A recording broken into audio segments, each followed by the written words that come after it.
welcome back to quarter number 2 of the Blitz. The quest for perfection continues tonight for one of the top teams in all of 4A football. That'd be Estacado Matadors. Tonight, hitting the road for only the 3rd time this season, quite contrary to the past few seasons where they have been absolute road warriors. Right now, of course, in front of them, maintaining an undefeated season is the team that's tied for the lead in the district. That'd be the Dalhart Wolves.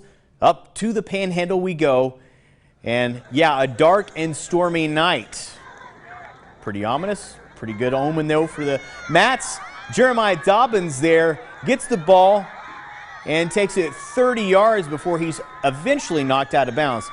You know, this kid is putting up close to 200 yards a game, and we can see why. Xavier Hammett there gets the punt and is going to take it fairly far down the field for the Wolves. And really, it's not a whole lot of effort there for Dalhart to be able to do much. Ladero Smith then going back to pass here for Dalhart will find Hammett for running out of bounds.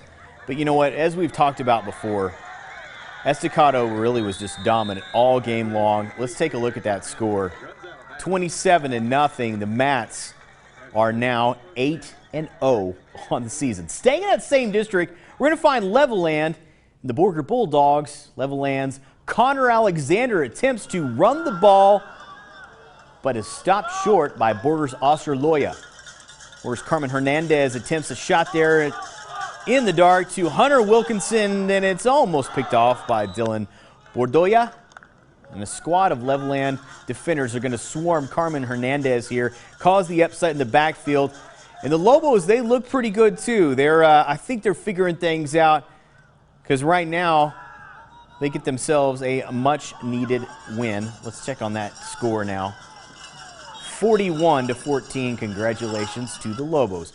Let's head to Abernathy now. The Antelope start the game off here after the pleasantries are exchanged at midfield. Jake Ayers rumbles into the end zone off of the Bryson Daly. Boy, that was a sweet pass. 7-0 Lopes. And they do it again.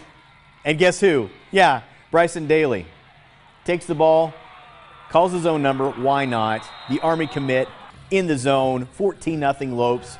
And they really make short work, not surprisingly, of Coahoma tonight. 42-0. The Lopes are a-lopin'. Let's head over now to Slayton as the Tigers are going to host River Road tonight.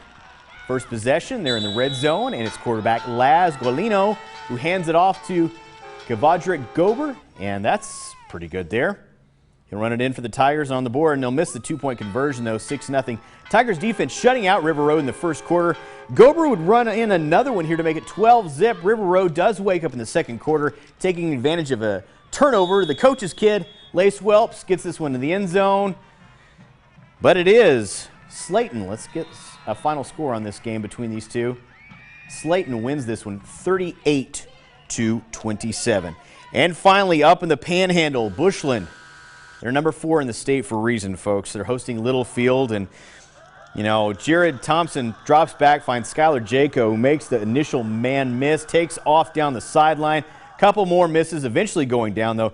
Bushland having issues, though, as Thomas mishandles the snap. He would settle for the sack. Bushland would finish with a field goal, but Thomas wasn't done. He was actually going to go ahead, and he finds star receiver Jay Orcutt.